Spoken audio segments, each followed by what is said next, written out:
สวัสดีค่ะพ่อแม่พี่น้องสวัสดีFCทุกท่านเนาะค่ะกลับมาพบมาพอกับเจตาพารวยคือเก่าค่ะในทางช่อง YouTube คลิปนี้ก็จะว่างแนวทางของลาวพัฒนาค่ะมาสายจักหน่อยเนี่ยพี่น้องมาซาดีก็บ่มาเนาะมาคือเก่าค่ะมื้อเช้านี้ฝนตกแต่มื้อคืนนี้พี่น้องมื้อเช้านี้ก็ฝนลิ้นฝนตกเพิ่งเช้าตกเนาะเพิ่งหยุดตกเอามาต่อกันโดยลาวพัฒนาคือเก่าค่ะเห็นอยู่นี่ประวัติของมาดามคำนวณค่ะของมื้อคืนนี้เนาะ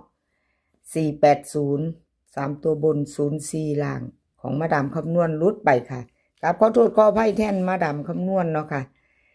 บ่เป็นหยังเนาะหลุดแล้วหลุดเลยหลุดเก่าหลุดไปใหม่มากคือเก่าค่ะวันที่27ของเพิ่นมาอยู่ตัวหนึ่งอยู่2งวดติดค่ะ2ตัว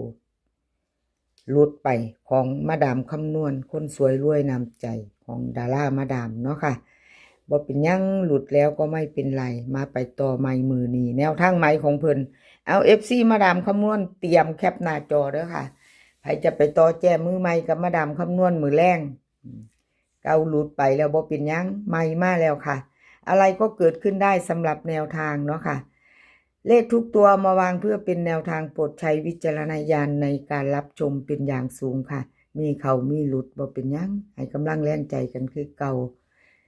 เจตาก็เป็นกำลังใจให้มาดามคำนวณคือเก่าค่ะบ่ว่าจะเขาจะหลุดเนาะเด่นค่ะมื้อนี้มาลุ้นกันเด่น0กับ2ค่ะของมาดาม2ตัว4หางค่ะ0607 2627เบิ้ล00กับ22ค่ะ3ตัว3หาง026 027 002ค่ะเด่นเพิ่นเด่น2ร่อง0ค่ะเน้น26กับ27 3ตัวเน้น2หางค่ะมาดามคำนวณ026 027ค่ะใครจะตามต่อแคปหน้าจอค่ะแคปหน้าจอไว้ไปรุ่นใหม่กับมาดามคำนวณเนาะแนวทางใหม่เพิ่นอะไรก็เกิดขึ้นได้แล้วเนาะพี่น้องสำหรับแนวทางเนาะรับชมรับฟังเป็นเพียงแนวทางเนาะค่ะกับขอบคุญขอบคุณมาดามคำนวณหลายๆค่ะที่ให้แนวทางมาวางทางช่องของเจตาเนาะกับขอบพระคุณเป็นอย่างสูงค่ะแนวทางออกปุ๊บเพิ่นก็ส่งมาปั๊บค่ะมาดามคำนวณเพิ่นส่งแนวทางเร็วเพิ่นเก่งเนาะมาดามคำนวณของแคลแคปหน้าจอค่ะแคปหน้าจอค่ะแล้วไปต่อ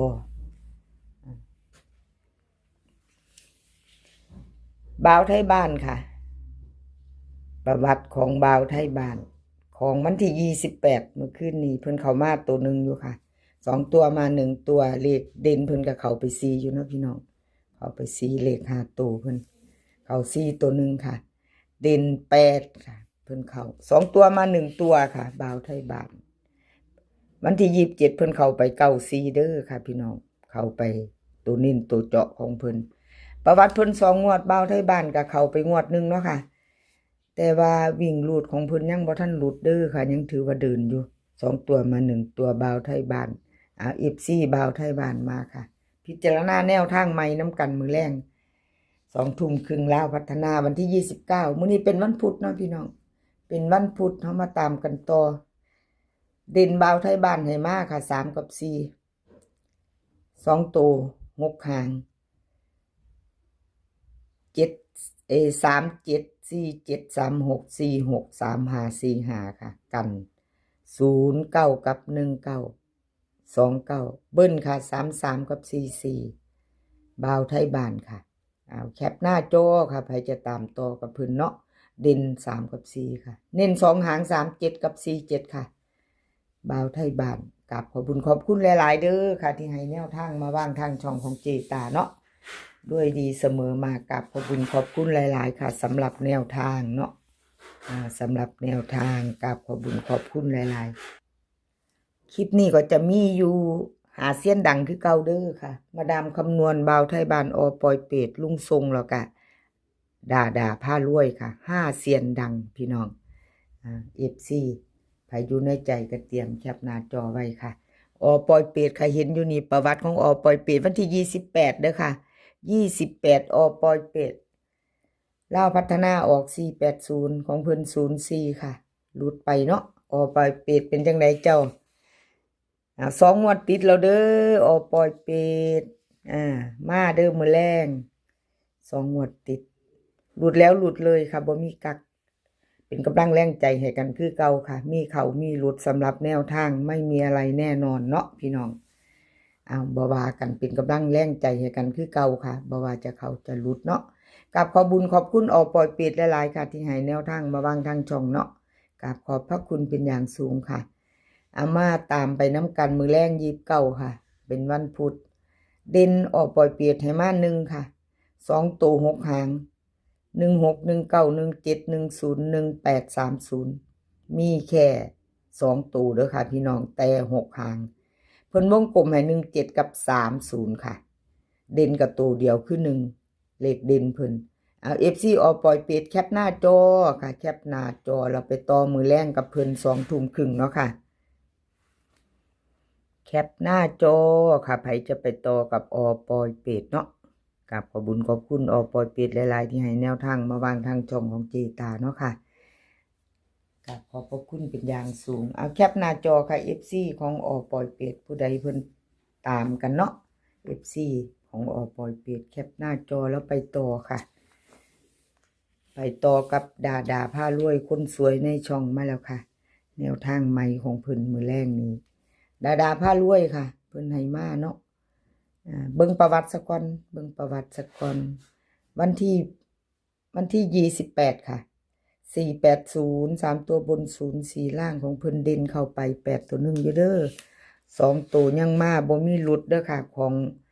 ดาผ้ารวยคนสวยในช่องเด่นเพิ่นบ่หลุดค่ะยังมาตลอดสายวิ่งสายหลุดเด้อพิจารณาเด้อพี่น้องของดาผ้ารวยของเพิ่นตัววิ่งหลุดของเพิ่นนี่มาตลอดเด้อค่ะมาตลอดค่ะของดาผ้ารวยเด่นเพิ่นบ่หลุดยากค่ะไปต่อมือแรงค่ะ29กับดาผ้ารวยคนสวยในช่องเด่นค่ะ4กับ5 2หางคือเก่าค่ะ4 5 5 4 8 9 9 8เพิ่นกลับให้3ตัว1หางค่ะ9 4 5 4ตัว8 9 4 5ค่ะ4ตัวกับหางเดียวเด้อค่ะเด่น4 5ทอกันเน้น4 5กับ8 9ค่ะ3ตัวกับหางเดียวแคปหน้าจอค่ะ FC ของดาผ้ารวยคนสวยในช่องกับขอบุญขอบคุณดาผ้ารวยหลายๆค่ะที่ให้แนวทางมาวางทางช่องของเจตาเนาะกับขอบพระคุณเป็นอย่างสูงค่ะแคปหน้าจอค่ะใครจะไปต่อกับดาผ้ารวยแคปหน้าจอเนาะค่ะ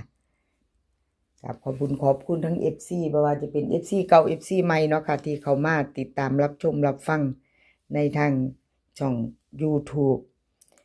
แนวทางของเจตาพารวยแล้วก็หลายๆเซียนเนาะค่ะกับขอบคุณขอบคุณหลาย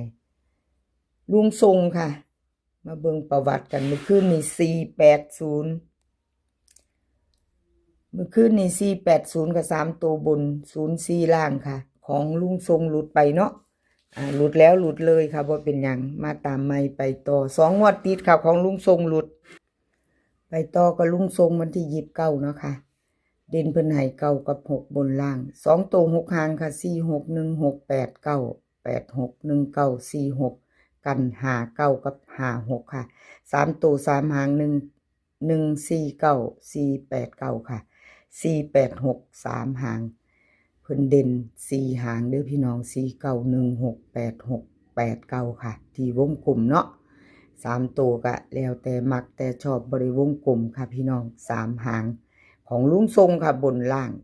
96แคปหน้าจอค่ะใครจะไปต่อมือแรงกับลุงทรงวันที่29เนาะค่ะลาวพัฒนากับขอบคุญขอบคุณลุงทรงหลายๆค่ะที่ให้แนวทางมาวางทางช่องของเจตา